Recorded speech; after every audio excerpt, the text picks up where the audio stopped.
An eye-bar is a flat steel link, 2 inches thick, 12 inches wide, with a circular hole bored through each end. 2 of them, joined by a pin, held up every span of the Silver Bridge over the Ohio River. In 1967, one of those links had a crack in it, 2.5 millimeters deep, on a surface no inspector could see without dismantling the chain. On December 15th at rush hour, that crack finished what it had started 40 years earlier. The bridge dropped into the river in under 20 seconds. 46 people died. But the collapse is only half the story. In the 13 months before the bridge fell, residents of Point Pleasant, West Virginia, had been reporting something. A large winged figure with red eyes moving through the dark near the edge of town. They called it the Mothman. The Silver Bridge opened in 1928. It connected Point Pleasant to Gallipolis, Ohio, 2 lanes across 700 feet of river. For a small Appalachian town bleeding jobs and population through the middle of the 20th century, that bridge was not a convenience. It was the way out, the route to work, to hospitals, to the economy on the other side. The original design called for wire cable suspension, thousands of individual wires bundled together, each one sharing the load. If a few wires failed, the rest held. Redundancy built into the structure. But during the bidding process, an alternative was proposed. Eye-bar chains, flat steel links, pinned end to end, fewer components, less material, cheaper. The cheaper bid won. The Silver Bridge became the first bridge in America to use eye-bar chain suspension. 2 bars per link, where conventional designs used 4 or more. The NTSB would later conclude that if there had been 3 bars per link, the failure of one would not have caused a collapse, but there were 2. And in a chain with 2 bars, every link is a single point of failure. November 1966, a year before the bridge fell.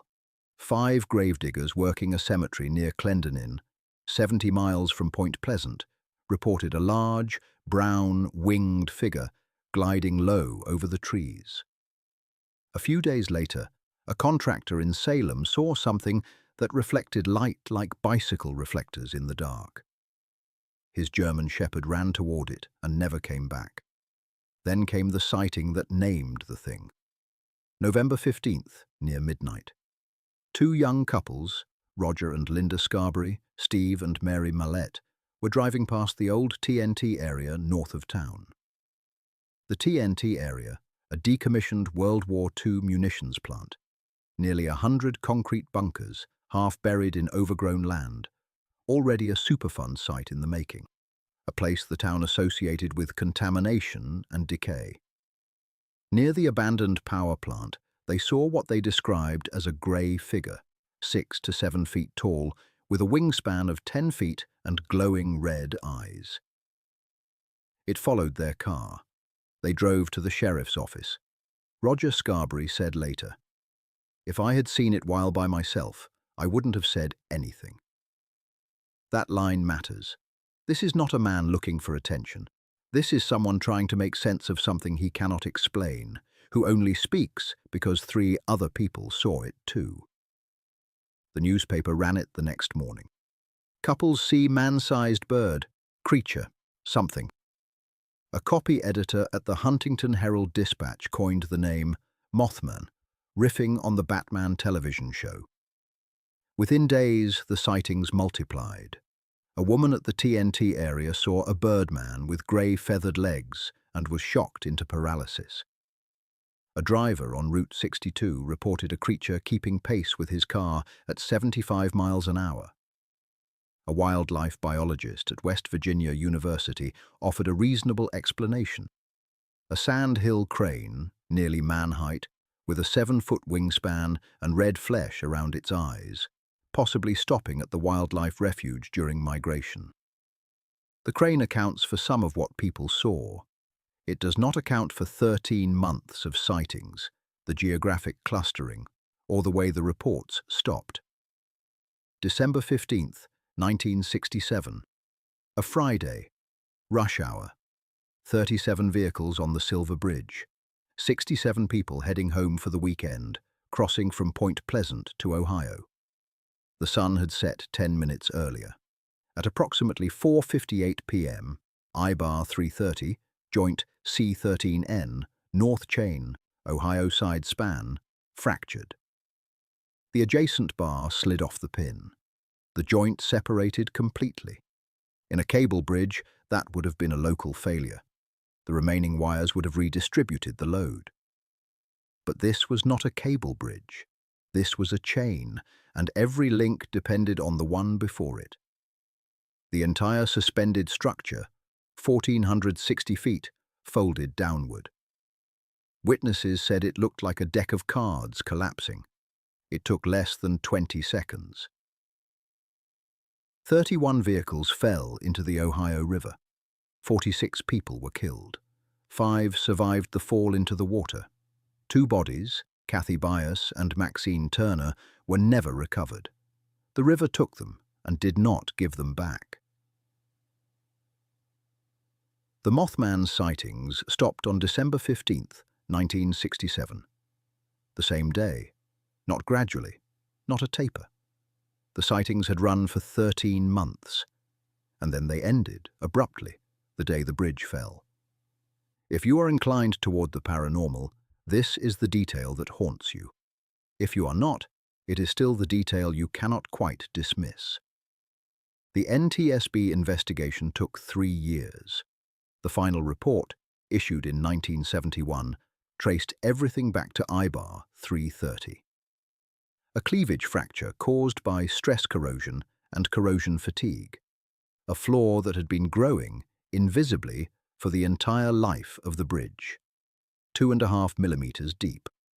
Undetectable by any inspection method available at the time. The finding changed American infrastructure. Congress passed the Federal Aid Highway Act of 1968. National bridge inspection standards were created. The identical twin bridge at St. Mary's, West Virginia, same I-bar design, was immediately closed and demolished. The crack had been there since roughly the day the bridge opened. 40 years of rush hours, of trucks and school buses and families crossing the river, held up by a link that was already breaking. So what was the Mothman? A crane, possibly, for the first sighting or two. Social contagion after the newspapers ran the story. A community primed by one strange report to see strangeness everywhere. That mechanism is well documented. It accounts for the spread, but it does not account for the soil the story grew in. Point Pleasant in the mid-1960s was a town surrounded by decay. The munitions plant had been abandoned for 20 years, its bunkers leaking chemicals into the groundwater. The chemical plants on the riverbank were fragile lifelines. The population was shrinking, and the bridge, the one physical connection to opportunity across the river, was aging, groaning, carrying loads it was never engineered for. The residents did not have ultrasonic testing equipment. They did not have the NTSB's vocabulary for stress corrosion and corrosion fatigue. But they lived on that bridge every day. They heard it. They felt it shift under their tires. And something in the community registered that the infrastructure holding their lives together was failing, even if no one could have said so in those terms. They expressed it the only way available to them, not as an engineering report, as a monster. Today, Point Pleasant has a 12-foot stainless steel Mothman statue in the center of town. 15,000 people attend the annual Mothman Festival, in a town of fewer than 5,000. There is a museum. There is pride in the legend. A few blocks away, at the end of 6th Street, there is a smaller memorial. A brick wall. 46 names. The folklore outlived the engineering. The creature outlived the catastrophe it stood for. That is how stories work. They survive the thing that made them necessary. The people of Point Pleasant were right to be afraid. They were right that something was wrong. They just didn't know what they were afraid of.